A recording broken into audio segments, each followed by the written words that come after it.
اعوذ باللہ من الشیطان الرجیم بسم اللہ الرحمن الرحیم یوصیکم اللہ فی اولادکم للذکر مثل حظ الانثیین فإن کن نساء فوق اثنتین فلہن ثلث ما ترک وإن كانت واحدۃ فلہا النصف ولأبویہ لکل واحد منہم السدس مما ترک ان کان لہ ولد فإن لم یکن لہ ولد وورثہ ابواہ فلأمہ الثلث فإن کان لہ اخوۃ فلأمہ السدس من بعد وصیۃ یوصی بہا او دین آباؤکم و ابناؤکم لا تدرون ایہم اقرب لکم نفعا فریضۃ من اللہ ان اللہ کان علیما حکیما ولکم نصف ما ترک ازواجکم ان لم یکن لہن ولد فإن کان لہن ولد فلکم الربع مما ترکن من بعد وصیۃ یوصین بہا او دین ولہن الربع مما ترکتم ان لم یکن لکم ولد فإن کان لکم ولد فلہن الثمن مما ترکتم من بعد وصیۃ توصون بہا او دین وإن کان رجل یورث کلالۃ او امرأۃ ولو اخ او اخت فلکل واحد منہم السدس فإن كانوا اکثر من ذلك فهم شرکاء فی الثلث من بعد وصیۃ یوصی بہا او دین غیر مضار وصیۃ من اللہ واللہ علیم حکیم تلک حدود اللہ ومن یطع اللہ ورسولہ یدخل جنات تجری من تحتها الانہار خالدین فیہا وذلک هو الفوز العظیم ومن یعص اللہ ورسولہ ویتعد حدودہ یدخل نارا خالدا فیہا ولو عذاب مہین۔ اللہ تعالیٰ تمہیں تمہاری اولاد کے بارے میں حکم کرتا ہے، ایک لڑکے کا حصہ دو لڑکیوں کے برابر ہے، اور اگر صرف لڑکیاں ہی ہوں اور دو سے زائد ہوں تو انہیں مال متروکہ کا 2/3 ملے گا، اور اگر ایک ہی لڑکی ہو تو اس کے لیے آدھا ہے، اور میت کے ماں باپ میں سے ہر ایک کے لیے اس کے چھوڑے ہوئے مال کا 1/6 حصہ ہے اگر اس میت کی اولاد ہو، اور اگر اولاد نہ ہو اور ماں باپ وارث ہوتے ہیں تو اس کی ماں کے لیے 3 حصہ ہے۔ ہاں اگر میت کے کئی بھائی ہوں تو پھر اس کی ماں کا 6 حصہ ہے۔ یہ حصے اس وصیت کی تکمیل کے بعد ہے جو مرنے والا کر گیا ہو یا ادائے قرض کے بعد۔ تمہارے باپ ہوں یا تمہارے بیٹے، تمہیں نہیں معلوم ان میں تمہیں کون نفع پہنچانے میں زیادہ قریب ہے۔ یہ حصے اللہ کی طرف سے مقرر کردہ ہے، بے شک اللہ تعالیٰ پورے علم اور کامل حکمتوں والا ہے۔ تمہاری بیویاں جو کچھ چھوڑ مریں، ان کی اولاد نہ ہو تو آدھو آدھ تمہارا ہے، اور اگر ان کی اولاد ہو تو ان کے چھوڑے ہوئے مال میں سے تمہارے لیے 1/4 حصہ اس وصیت کی ادائیگی کے بعد جو وہ کر گئی ہیں یا قرض کے بعد، اور جو ترکہ تم چھوڑ جاؤ اس میں ان کے لیے 1/4 حصہ اگر تمہاری اولاد نہ ہو، اور اگر تمہاری اولاد ہو تو پھر انہیں تمہارے ترکے کا 8واں حصہ ملے گا اس وصیت کے بعد جو تم کر گئے قرض کی ادائیگی کے بعد۔ اور جن کی میراث دی جاتی ہے وہ مرد ہو یا عورت، کلالہ ہو یعنی اس کا باپ بیٹا نہ ہو اور اس کا ایک بھائی یا ایک بہن ہو، تو ان دونوں میں سے ہر ایک کا 6 حصہ ہے، اور اگر اس سے زیادہ ہوں تو 1/3 میں سب شریک ہیں اس وصیت کے بعد جو کی جائے اور قرض کے بعد، جبکہ اوروں کا نقصان نہ کیا گیا۔ یہ مقرر کیا ہوا اللہ کی طرف سے ہے، اور اللہ دانا اور بردبار ہے۔ یہ حدیں اللہ کی مقرر کی ہوئی ہیں۔ جو اللہ تعالیٰ کی اور اس کے رسول کی فرمانبرداری کرے گا اسے اللہ تعالیٰ جنتوں میں لے جائے گا جس کے نیچے نہریں بہہ رہی ہیں، جن میں وہ ہمیشہ رہیں گے، اور بہت بڑی کامیابی ہے۔ اور جو شخص اللہ تعالیٰ اور اس کے رسول کی نافرمانی کرے گا اور اس کے مقررہ حدوں سے آگے نکلے گا، اسے وہ جہنم میں ڈال دے گا جس میں وہ ہمیشہ رہے گا۔ ایسوں ہی کے لیے رسوا کن عذاب ہے۔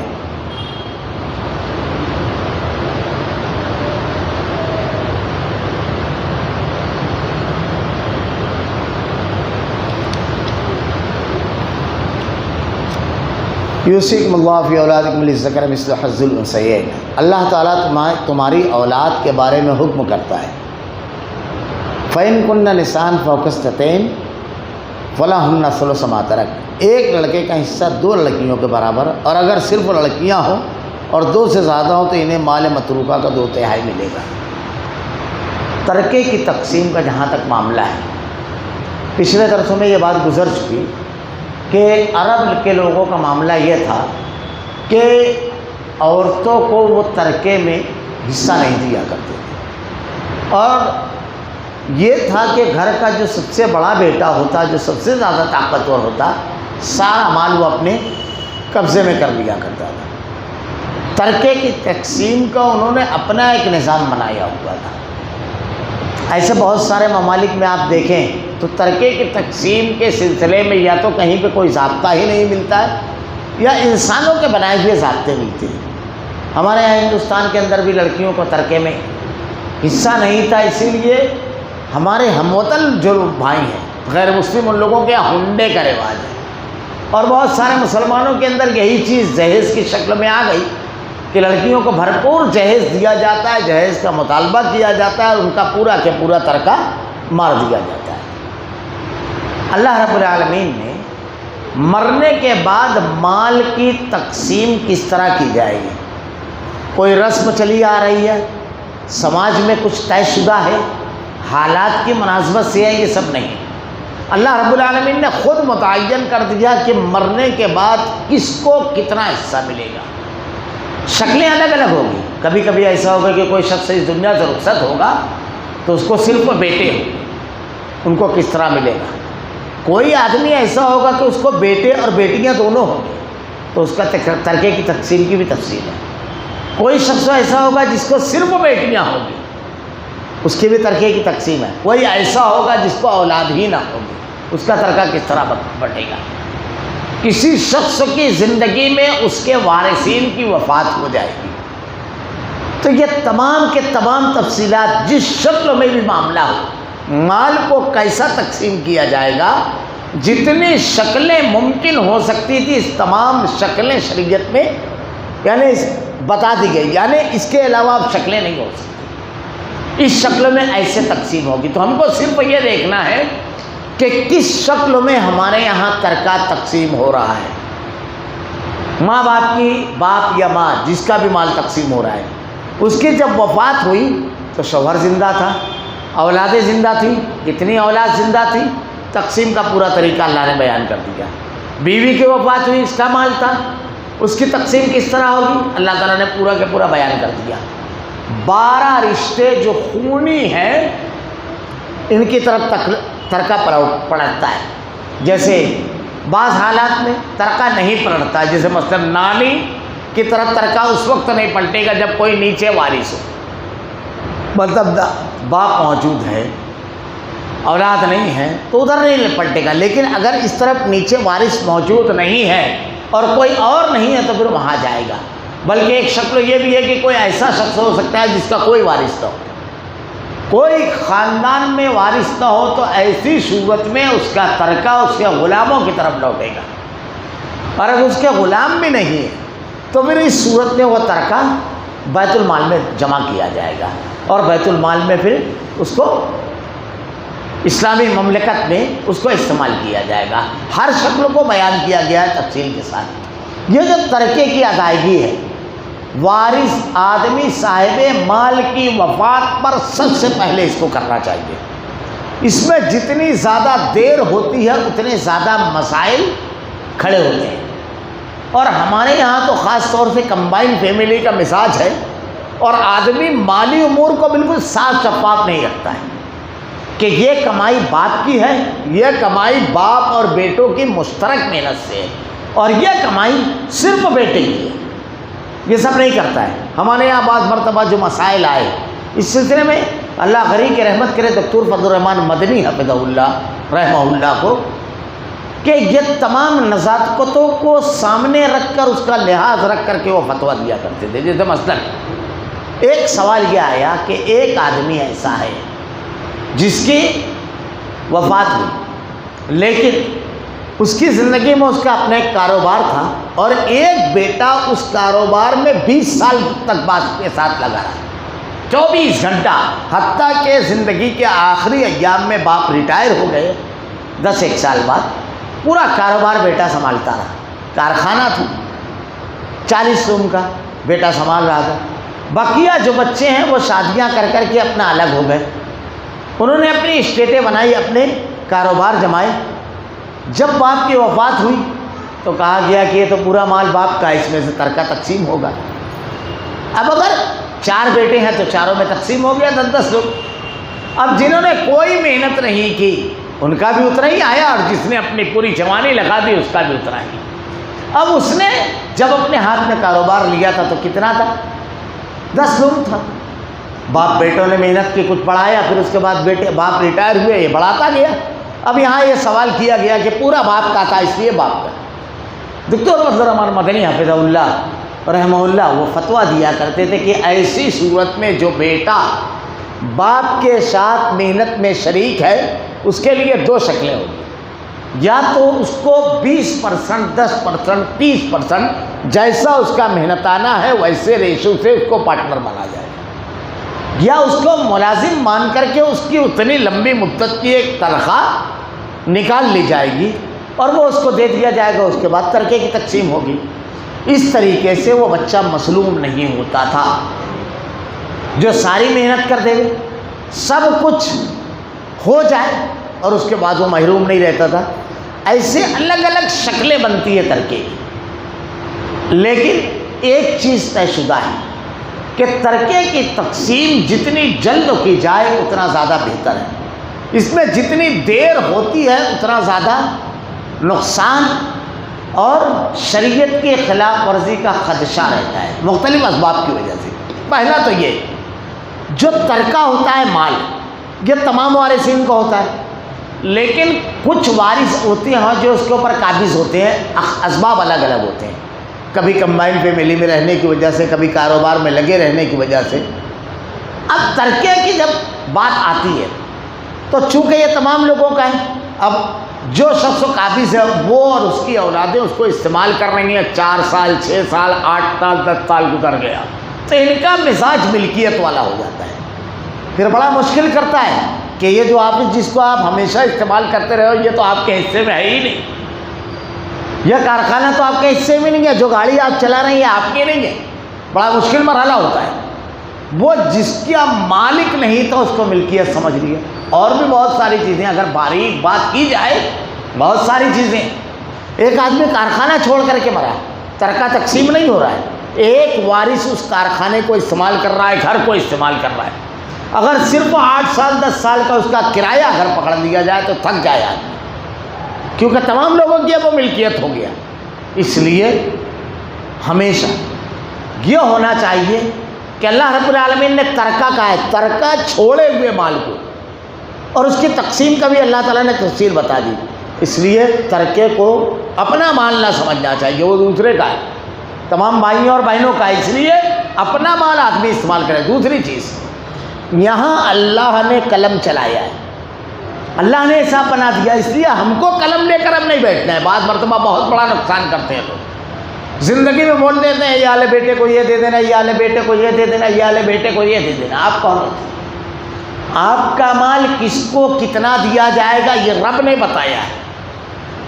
ایمان کی بات تو یہ ہے کہ آپ کی زبان سے یہ نکلنا چاہیے کہ میری وفات کے بعد شریعت سے اللہ نے جو تقسیم کی ہے اس حساب سے سب دے دینا۔ خواتین میں بھی ایک مسئلہ بڑا سنگین ہوتا ہے، یہ اپنی زندگی میں بول دیتی ہے کہ میرا زیور بیٹیوں کو دے دینا، اور کبھی کبھی ہوتا ہے کہ کسی خاتون خانہ کی کل ملکیت اس کے زیورات ہوتے ہیں، یہ بالکل غلط چیز ہے۔ لا وصیت لوارث، یاد رکھیے، وارث کے لیے وصیت نہیں ہے، یعنی جس کو ترکہ ملنے والا ہے اس کے لیے وصیت نہیں ہے شریعت میں۔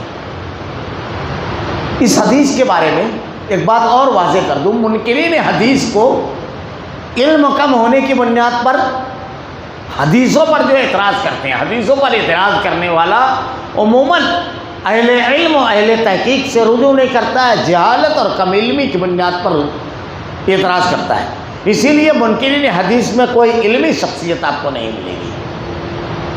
تو قرآن میں پیچھے گزر چکا کہ اللہ تعالیٰ نے وارث کے لیے وصیت کا حکم دیا، پھر اس کے بعد اللہ کے نبی کی حدیث جب پڑھی جاتی ہے کہ اللہ کے نبی نے کہا وصیت نہیں ہے وارث کے لیے، تو منکرین حدیث اعتراض کرتے ہیں کہ کیا قرآن کی اس آیت کو اس حدیث سے آپ رد کریں گے، یعنی منسوخ کریں گے؟ وہ حکم منسوخ ہو گیا۔ علماء نے اس کی وضاحت لکھی ہے، اللہ رب العالمین نے اس حکم کو جو پہلے دیا تھا اسی کو وضاحت کے ساتھ آگے پیش کر دیا، یعنی اب جب اللہ نے حصہ متعین کر دیا تو منکرین حدیث سے ایک سوال کیا جائے گا، تو قلم لے کر بیٹھے گا؟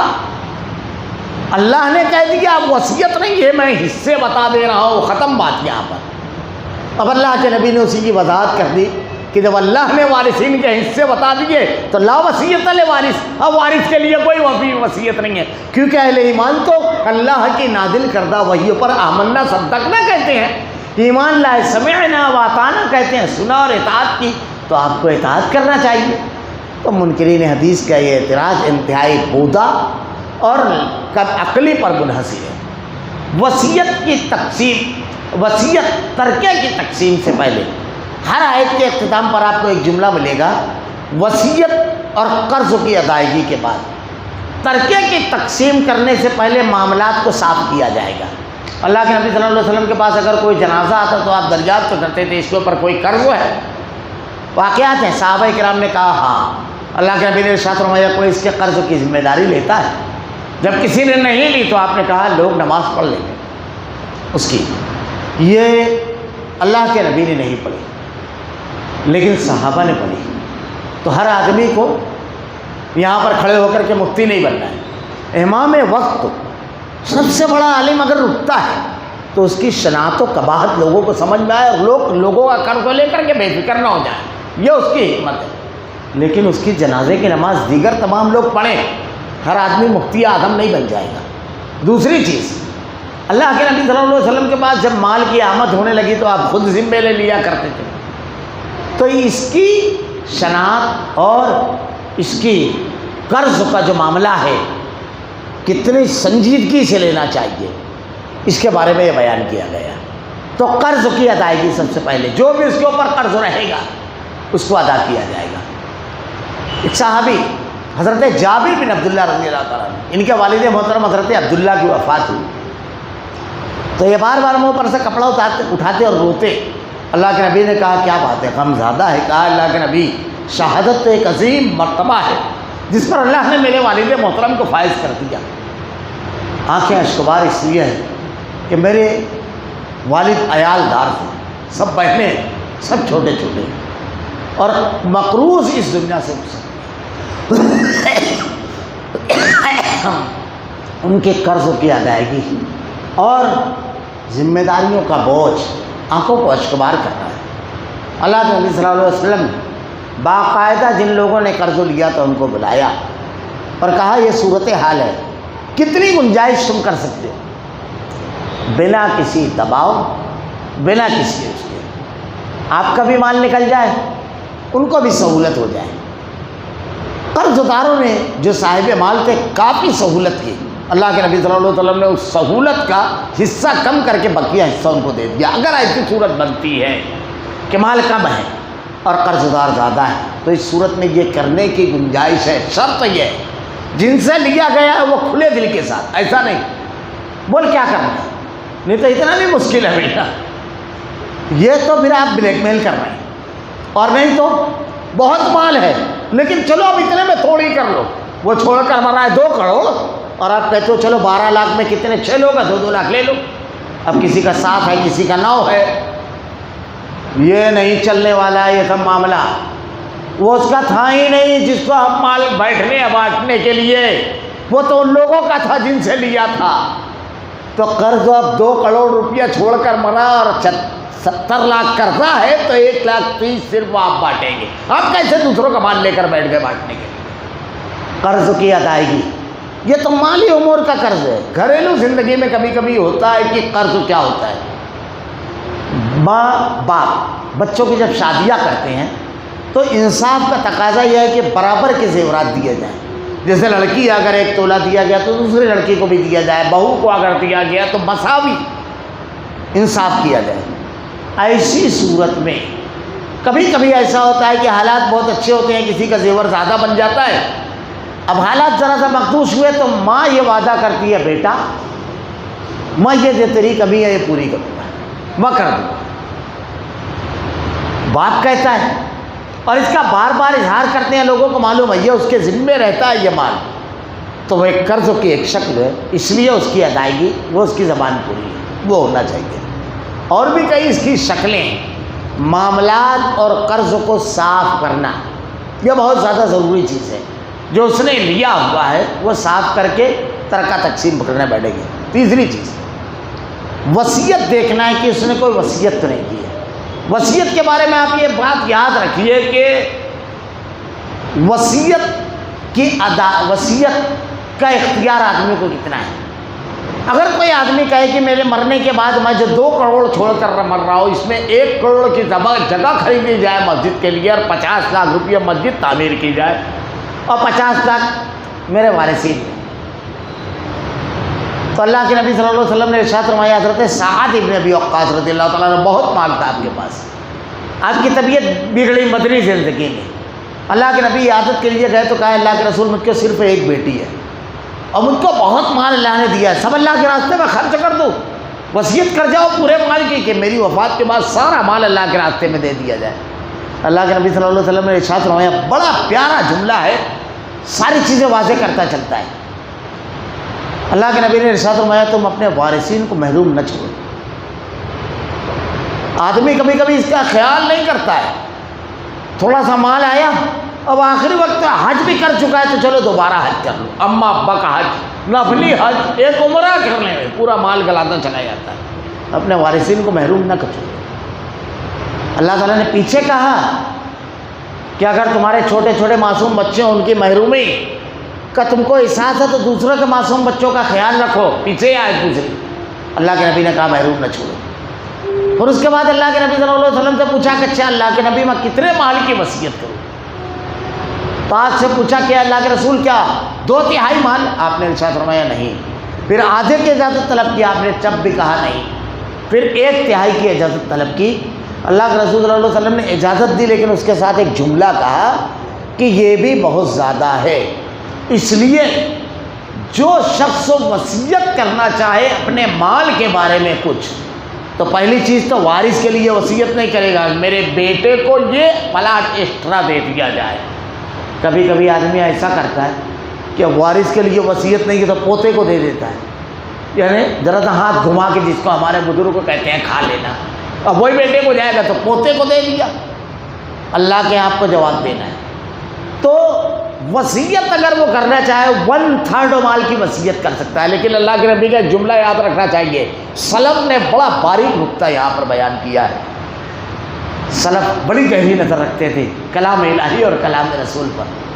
وہ کہتے ہیں کہ اللہ کے نبی نے کہا یہ بھی بہت زیادہ ہے، اس لیے ہمیشہ آدمی کو اس سے کم کی کرنا چاہیے، 1/3 سے بھی کم کی کرنا چاہیے وصیت، کچھ کم کر لینا چاہیے، کیونکہ اللہ کے نبی نے اس کو زیادہ کہا ہے. اگر کسی آدمی نے 1/3 سے زیادہ کی وصیت کی، یعنی آدھے مال کی، تو اس کا وصیت کا اطلاق نہیں ہوگا آدھے مال پر، صرف 1/3 پر اس کا اطلاق ہوگا، کیونکہ وہ شریعت کے خلاف ہے، اس لیے اس کا اطلاق نہیں ہوگا، 1/3 ہی صرف مانی جائے گی.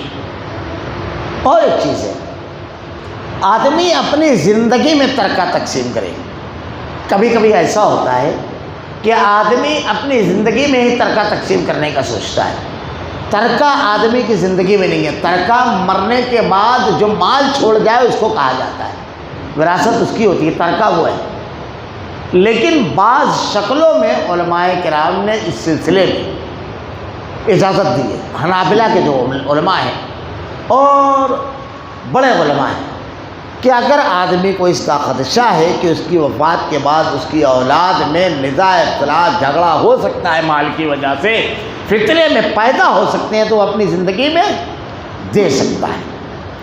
اگر آدمی اپنی زندگی میں بیٹے اور بیٹیوں کو کچھ دینا چاہے تو ہمارے یہاں ایک بڑا غیر محفوظ فتویٰ لوگ دیتے ہیں. غیر محفوظ میں کہتا ہوں، دیکھیے مفتی جو ہوتا ہے دکتور فضل الرحمان مدنی رحمہ اللہ حفظہ اللہ فرمایا کرتے تھے فتویٰ دینے کے ضابطے اور اصولوں کے بارے میں، اور بڑی تفصیل کے ساتھ. مفتی صرف سائل کو نہیں، سوال کو نہیں، سائل اور سائل کے حالات کو بھی دیکھتا ہے.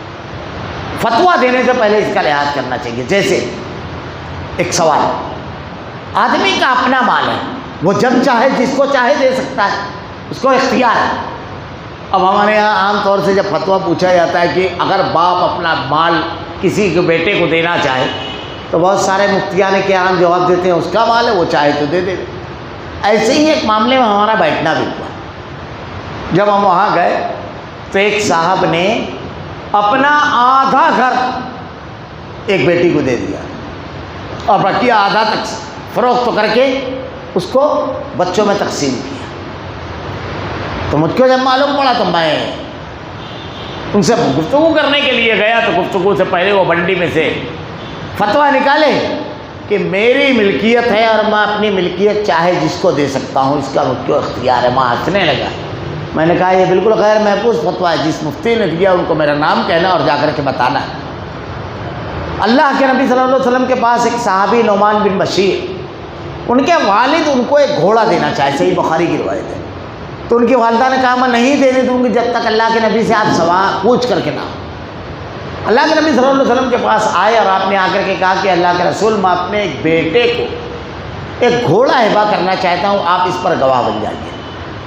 اللہ کے نبی صلی اللہ علیہ وسلم نے ارشاد فرمایا کیا تم نے دوسرے بیٹے کو دیا ہے؟ غور کیجیے، یہاں اللہ کے نبی نے یہ کہا نہیں گھوڑا تیرا ہے کسی کو بھی دے نہ. کیا کہا آپ نے؟ کیا تم نے دوسرے بیٹے کو دیا ہے؟ کہا نہیں. تو کہا میں ظلم پر گواہ نہیں بنوں گا. یہ ظلم ہے کہ آپ ایک بیٹے کو دو اور ایک کو نہ دو. زندگی میں اگر کوئی چیز آدمی تقسیم کرے اپنے بیٹوں کو تو بیٹوں نہیں صرف وہ بیٹیوں کو بھی بالکل مساوی دینا پڑے گی. اس کو ہبہ کہتے ہیں اور ہبہ کے لیے قبضہ بھی شرط ہے. تو زندگی میں اگر اپنے بیٹے بیٹیوں میں کوئی چیز اس کو تقسیم کرنا ہے تو بالکل مساوی تقسیم کرنا ہے. دیکھو یہاں پر ایک چیز ہے، بڑا مشکل مرحلہ ہوتا ہے. مالی امور جو ہوتے ہیں نا، آزمائش آدمی کے مال میں بہت زیادہ ہے. اللہ تعالیٰ نے قرآن میں اسی لیے کہا ہے بہت زیادہ ہے. اسی لیے مال سے بڑھ کر کے اللہ سے محبت ہونا چاہیے، اللہ کے حکم کو ماننا چاہیے. حرام کی طرف آدمی تیزی سے بڑھ جاتا ہے، ناجائز کی طرف تیزی سے بڑھ جاتا ہے، آجانے سے ملے وہ مر جاتا ہے، ترکہ مار دیتا ہے. بڑا مشکل مرحلہ ہے. تو اس سلسلے میں کبھی ایسا ہوتا ہے کہ آدمی کا کوئی بیٹا بہت فرما بردار ہوتا ہے، کوئی بیٹی بڑی کمزور ہوتی ہے، تو آدمی سے ناانصافی ہو جاتی ہے. ہم سے ایک انتہائی، میں نے اس سے پہلے بھی تذکرہ کیا، انتہائی دیندار وسیع مطالعے کے حامل شخص نے مجھ سے ایک مرتبہ مشورہ لیا. مجھ سے بہت زیادہ علم رکھنے والے تھے. وہ کہنے لگے کہ آپ صاحب میں چاہتا ہوں کہ اپنے اس بیٹے کو ایک پلاٹ اپنی زندگی میں دے دو. میں نے کہا آپ یہ کیا کرنا ہے؟ وہ کہنے لگے کہ یہ میرا بڑا فرما بردار بیٹا ہے، زبان سے نہیں نکلتی ہے کوئی چیز اور یہ پوری کرتا ہے. تو میں نے کہا کہ اللہ تعالیٰ آپ سے یہ نہیں پوچھے گا کہ آپ کے بیٹوں میں کون فرما بردار تھا، اللہ آپ سے یہ پوچھے گا آپ نے بیٹوں کے ساتھ انصاف کیا. یہ تو وہ بیٹے جو فرما برداری نہیں کر رہے ان سے اللہ پوچھے گا. یہ کوئسچن آپ کا ہے ہی نہیں جس کا جواب آپ دینے کھڑے ہو گئے. کوئسچن یہ آپ سے ہوگا کہ آپ نے انصاف کیا یا نہیں. اس کو اس کی فرما برداری کا انعام اس کا رب تو دینے والا ہے، لیکن آپ کم سے کم ظلم اور گناہ کی طرف نہ جاؤ، آپ انصاف کرو. اللہ تعالیٰ نے ان کے دل میں بات ڈالی. آج کی پوزیشن میں اس پلاٹ کی قیمت کروڑ سے اوپر ہے. رک گئے تھے الحمدللہ اللہ نے. تو کبھی کبھی محبت کا غلبہ ہوتا ہے تو آدمی اپنے بیٹے کو دیتا ہے، اور نہیں جمتا ہے جب تو پھر ہاتھ گھما کر کے پوتے کو دیتا ہے یا نواسے کو. تو جب انہوں نے نکالا تو میں نے کہا آپ مفتی سے یہ بھی لکھوا کر لے آتے کہ آپ نے ظلم کیا ہے، ظالم، کیونکہ ایک کو دیا ہے آپ نے. اللہ کے نبی نے کہا میں ظلم پر گواہ نہیں بن سکتا. آپ اپنا مال خرچ کر سکتے ہو، کس نے کہا نہیں کر سکتے، آپ کی مرضی ہے. لیکن جب آپ شراب پیو گے تو آپ کو شرابی کہا جائے گا، آپ جوا کھیلو گے تو آپ کو جواری کہا جائے گا، تو آپ بے انصافی کرو گے تو آپ کو بے انصاف کہا جائے گا. فتوے پہ وہیں نیچے لکھوا لیجیے کہ میں بے انصاف. عجیب بات. مفتی کو سائل کے حالات سے بھی واقفیت ہونا چاہیے. اللہ غری کی رحمت کرے. بڑا سمجھایا کرتے ہیں وہ کہ یہ سب چیزیں سمجھنا، اسی لیے ہمیشہ علم اہل علم سے علماء سے لینا چاہیے سوالات. اللہ نے کہا فصل اہل ذکر، اہل ذکر سے پوچھو. ذکر کیا ہے؟ قرآن. انا نحن نزلنا الذکر وانا لہ لحافظون. حدیث ورفعنا لک ذکرک. تو قرآن و حدیث کا گہرا تدبر اور علم والے علماء سے سوال کرنا چاہیے.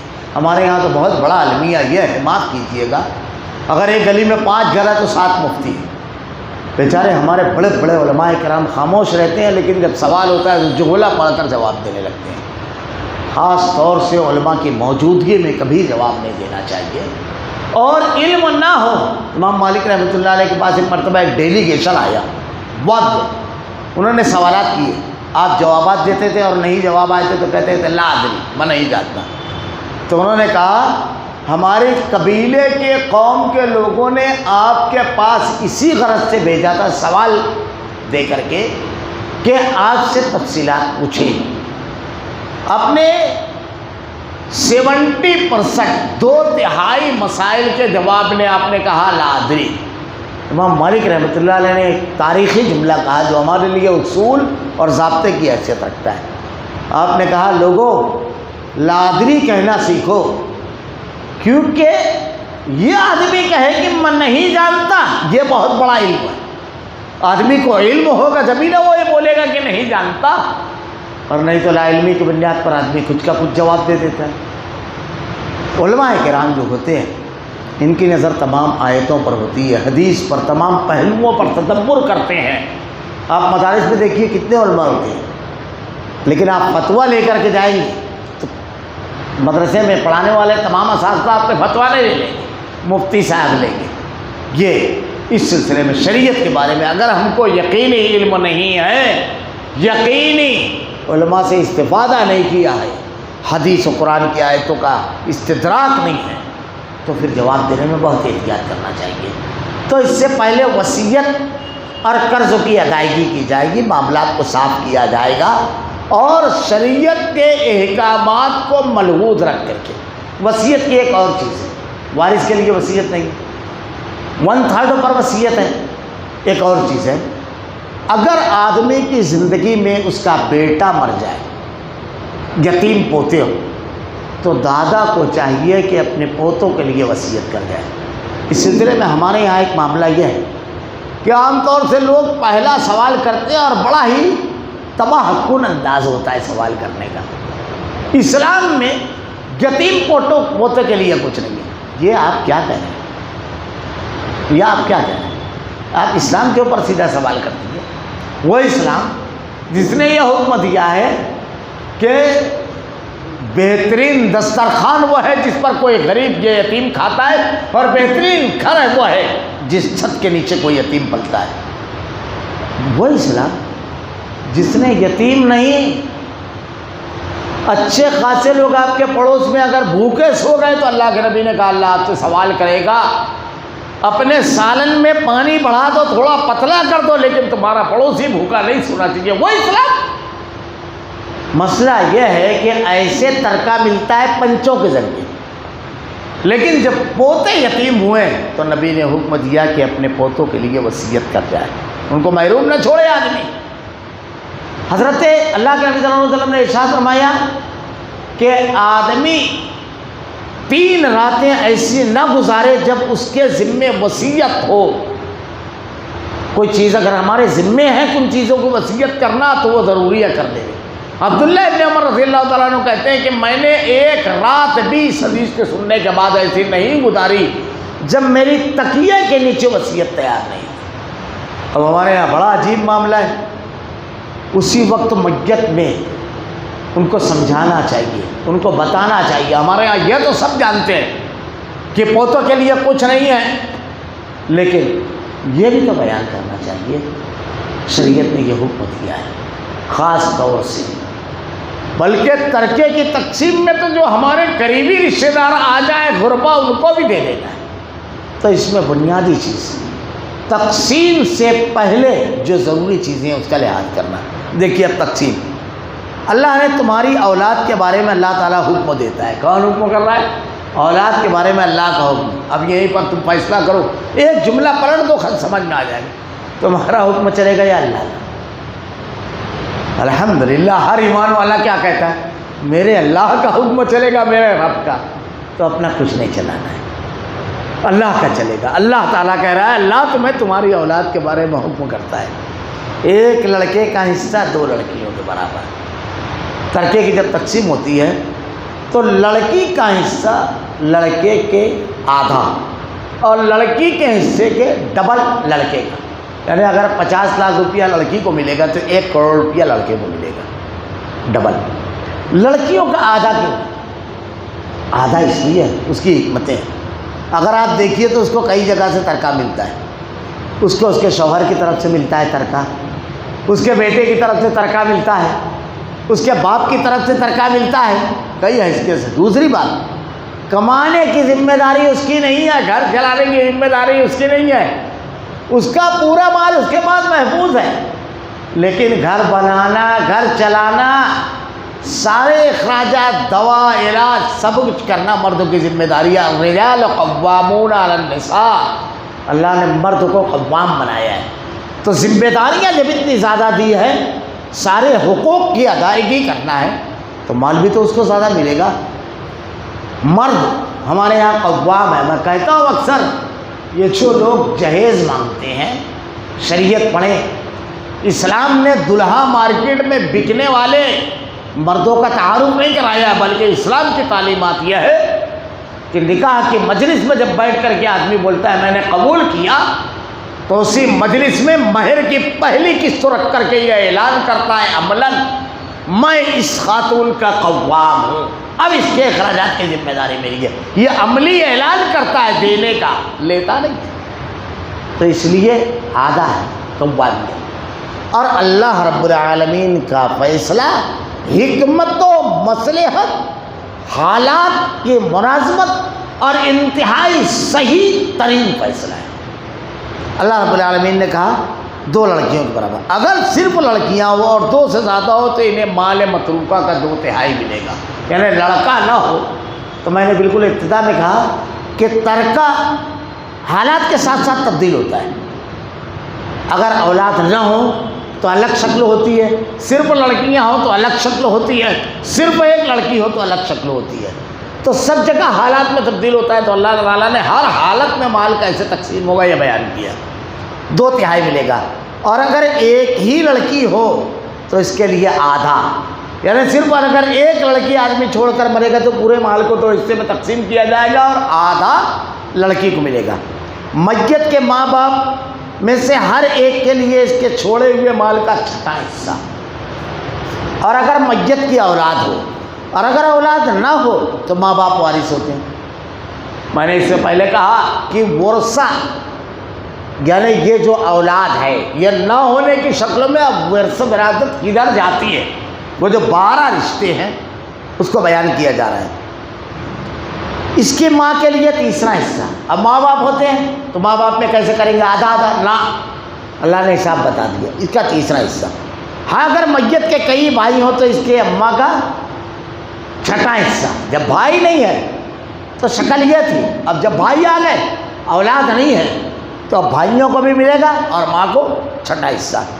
یہ حصے اس وصیت کی تکمیل کے بعد جو مرنے والا کر گیا یا ادائے قرض کے بعد، اس لیے وارثین کو ترکہ تقسیم کرنے سے پہلے تمام خاندان کے لوگوں کو بلا کر پہلا یہ سوال کرنا چاہیے، تجارت کے میدان میں جن جن کے ساتھ ان کے مراسم طے کہ تمہارا کچھ لینا دینا ہے، کوئی حساب کتاب ہے جو پینڈنگ رہ گیا تھا،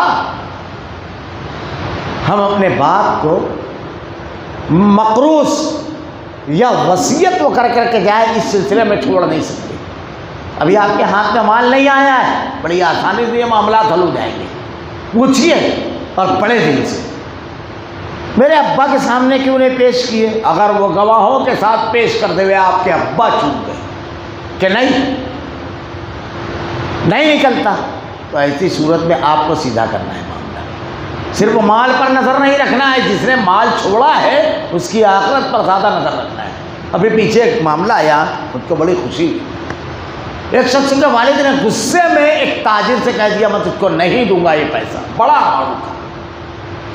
وفات کے بعد اس نے مجھ سے سوال کیا، میں نے کہا کہ آپ کے ذمہ تھا، کہا لوٹا دو، لے کر گیا، غیر مسلم کا وہ حیرت زدہ رہ گیا، کہا میں تو 1.5 سال ہو رہا ہے، ان کا معاملہ تو ایسا ہے 1.5 دن نہیں رکتا تھا پیسہ، اور واقعی میری سے غلطی ہوئی تھی۔ بولے وہ سب چھوڑ دو، آپ کی طرف لینا کتنا ہے، غلطی ولطی تو وہ گیا وہ آدمی، لینا کتنا ہے حساب بتاؤ، میرے پاس یہ حساب لکھا ہوا ہے۔ بولے بالکل ایگزیکٹ حساب ہے۔ بولے آپ پیسہ رکھیے، بولے نہیں آپ کچھ کاٹ لیجیے، وہ سب بات نہیں کرنا ہے، یہ حساب صاحب کی تھی۔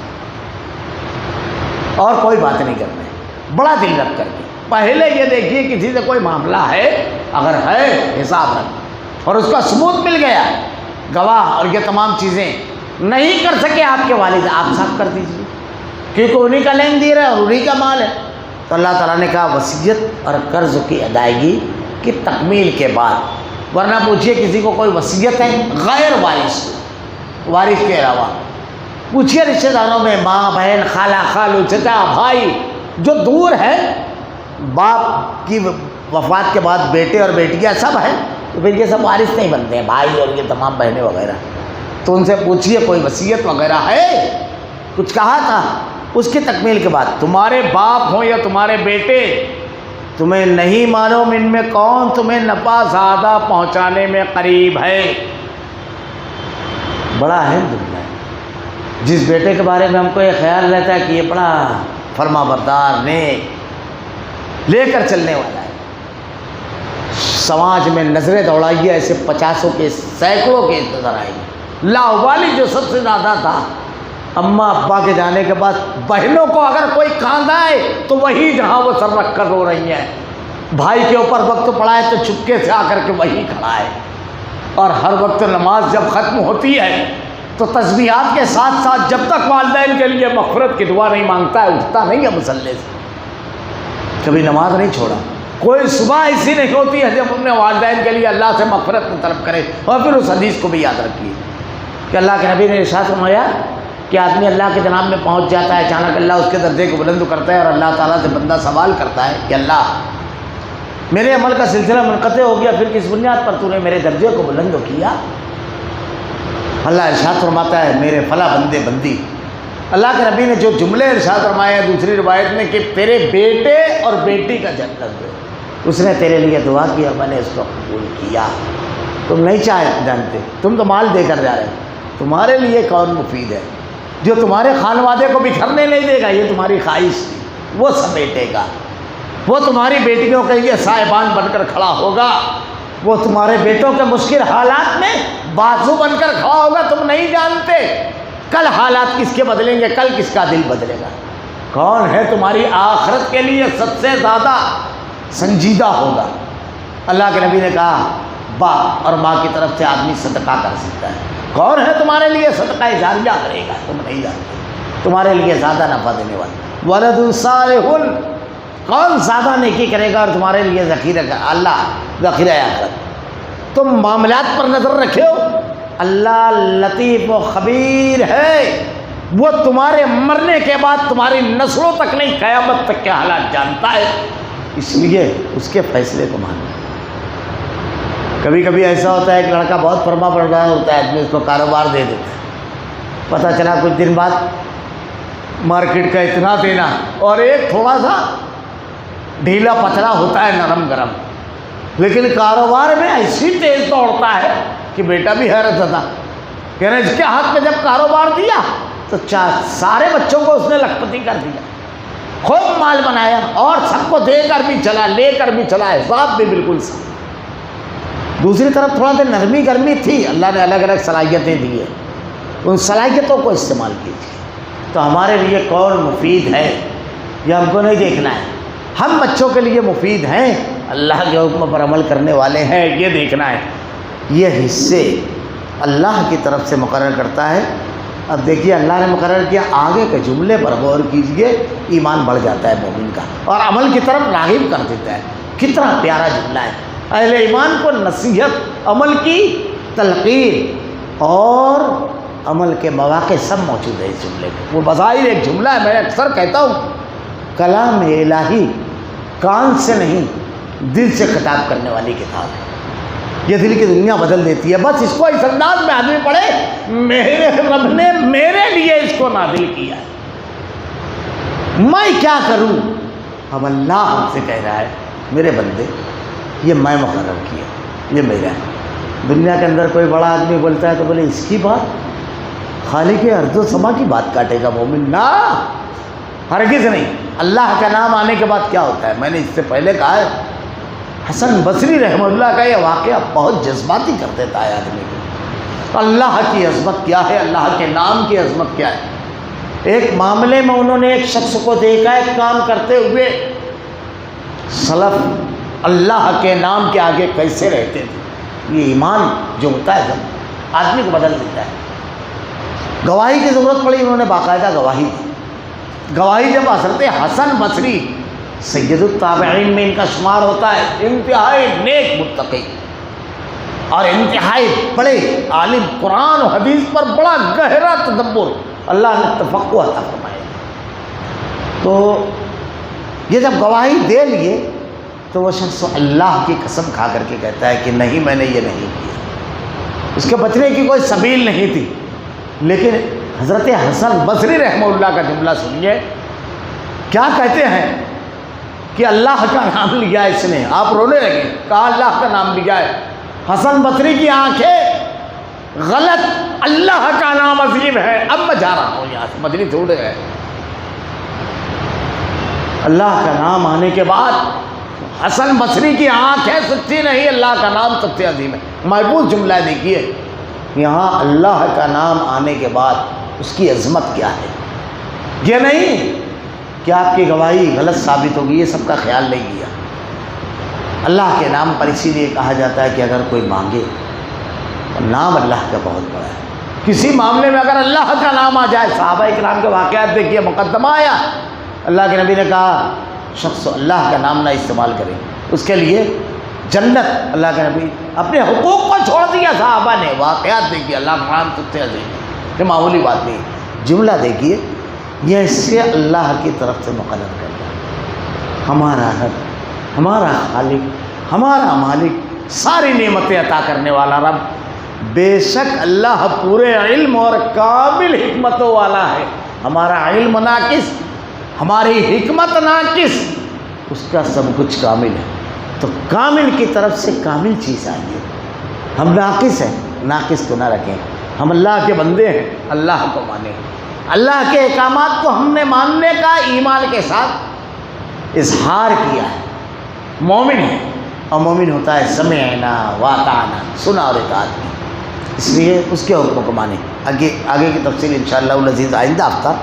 اللہ رب العالمین سے دعا ہے کہ رب العالمین، بڑا سخت اور آزمائش کا مرحلہ ہوتا ہے مال کی تقسیم کا، رب العالمین اللہ تو ہی ہدایت دینے والا، تو ہی صراط مستقیم پر چلنے کی توفیق دینے والا، تو ہی عمل کی توفیق دینے والا ہے۔ اللہ ہم تیرے بڑے کمزور بندے ہیں رب العالمین، اے اللہ ہمیں ہدایت دے، دین پر جما دے رب العالمین، تیرے نازل کردہ احکامات کو اپنی زندگی میں نافذ کرنے کی توفیق دے۔ اللہ تیرے کلام کی آیتیں اور تیرے نبی کی احادیث کو ہمارا کردار و عمل بنا دے، گناہوں سے دلوں میں نفرت پیدا فرما، نیکیوں سے محبت پیدا فرما، جنت میں لے جانے والے اعمال کرنے کی توفیق دے رب العالمین، جہنم میں لے جانے والے اعمال سے ہم کو بچا لے رب العالمین۔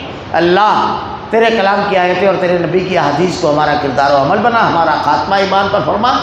ربنا لا تزغ قلوبنا بعد إذ هديتنا وهب لنا من لدنك رحمة إنك أنت الوهاب۔ سبحانك اللهم وبحمدك أشهد أن لا إله إلا أنت أستغفرك۔